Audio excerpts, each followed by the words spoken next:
Morning everyone. जो भी सो रहे हैं प्लीज़ आ जाइए और थोड़ा इधर देखिए फोकस, ठीक है।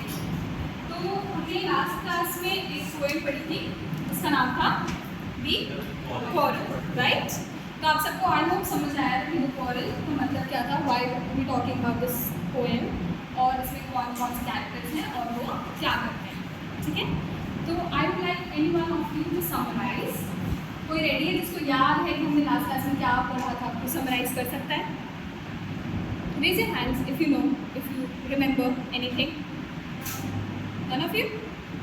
हम सिबलिंग्स में एक छोटी सी बहस होती है, फिर वो बहस थोड़ी करके वो बहुत बड़ी सी फाइट बन जाती है। फिर हम एक दूसरे को ब्लेम करते हैं कि आपने ये गलत किया था, आपने यहाँ भी गलत किया, आपने वहाँ भी गलत किया था। तो वो एक परेड की तरह बढ़ते गया था, फिर हम बात करना बंद कर देते हैं।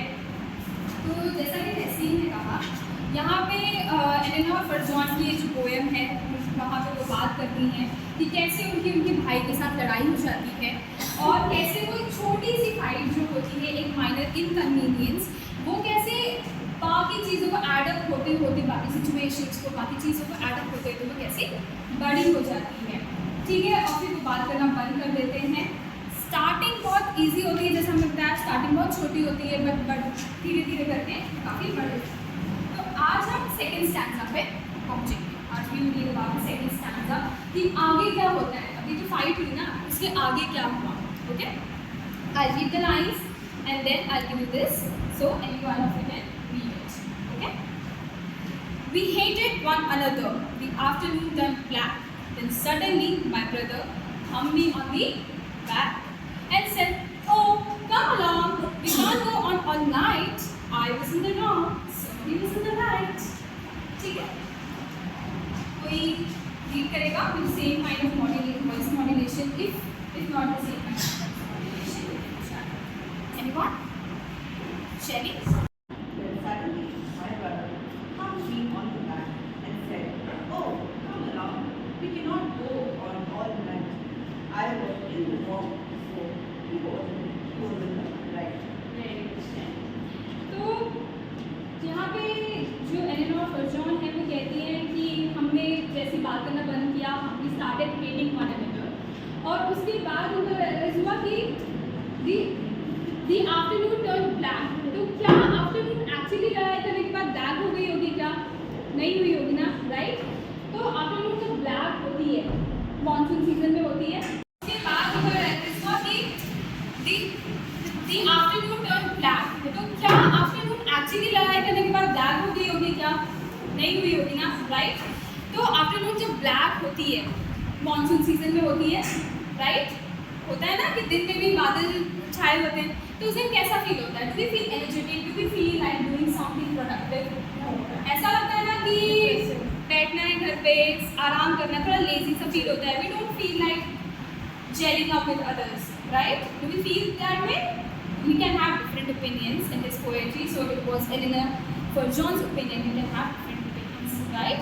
But in poetry, we say whenever we use this term "turn black," we always prefer saying it's gloomy, it's sad. So basically, the siblings, when they after the fight, they felt gloomy, they feel sad, they felt maybe like okay, no use, अब मैं कुछ productive नहीं कर सकती, right. Then suddenly my brother thumb me on the back, फिर suddenly Eleanor Farjeon के भाई आए और उन्होंने पीछे से ऐसा बोला, क्या बोला? "Oh, come along, we can't go on all night." मतलब पूरा दिन थोड़ी लड़ सकते हैं, छोटी सी तो बात थी, उसमें इतना बड़ा बनाने का क्या इशू है?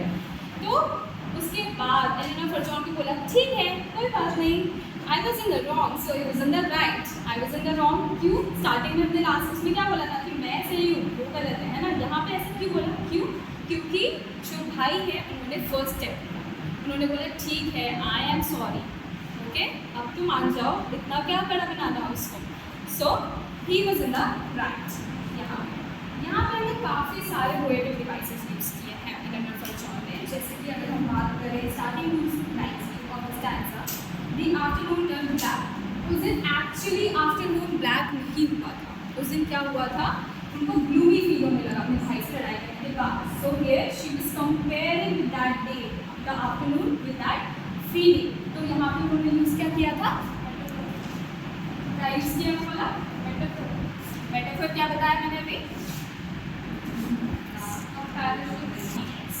और कोई पोएटिक डिवाइस हो सकते हैं क्या जो आपने नोटिस किया हो मेरे समझाने के बाद? एक तो ये है इसमें, और imagery Hamli on the back. क्या एक्चुअली जब हम किसी को बैक पे ऐसे करते हैं तो आवाज़ आती है? बहुत ज़ोर से करते हैं तब आती है। क्या जनरली जब हम किसी को सॉरी बोलते हैं तो आवाज़ आती है? थम आवाज़ आती है? नहीं, राइट? तो यहाँ पे क्या यूज़ हुआ है आपके लिए, काफ़ी नया है, इसलिए आई writing the book. Onomatopoeia. Onomatopoeia कब यूज़ होता है? जब हम किसी भी चीज़ को वॉइस देते हैं। The sea was roaring. Does the sea roar actually? No, right? The sea was roaring. तो हम वहाँ पे क्या यूज़ करते हैं? Onomatopoeia. What is the spelling of this onomatopoeia? O N O M A T E E I. ठीक है? Then the second is, then third one is iring. Iring. जैसे ओनोमैटोपिया, इसका एग्जाम्पल ऐसा हो सकता है, the sky is weeping. The sky is weeping. If the sound is, if there is sound, the sky was growling. Growling. Weeping is not a weeping. okay. The sky was growling. Weeping. Iris. Starting में वो कहती है, I was not wrong, but last में she said, he was in the right, I was in the wrong. Okay? Model किसी को समझ आया? इससे अगर मैं आपको पूछूँ कि इस पॉइंट से आपको क्या समझ आया, तब क्या कह सकते हैं? किसी को कुछ समझ नहीं? Yes, no? Yes. Do not extend unnecessary fights with your friends or with your family members or with your siblings. It can ruin your day. It can ruin your mood. Okay? Thank you.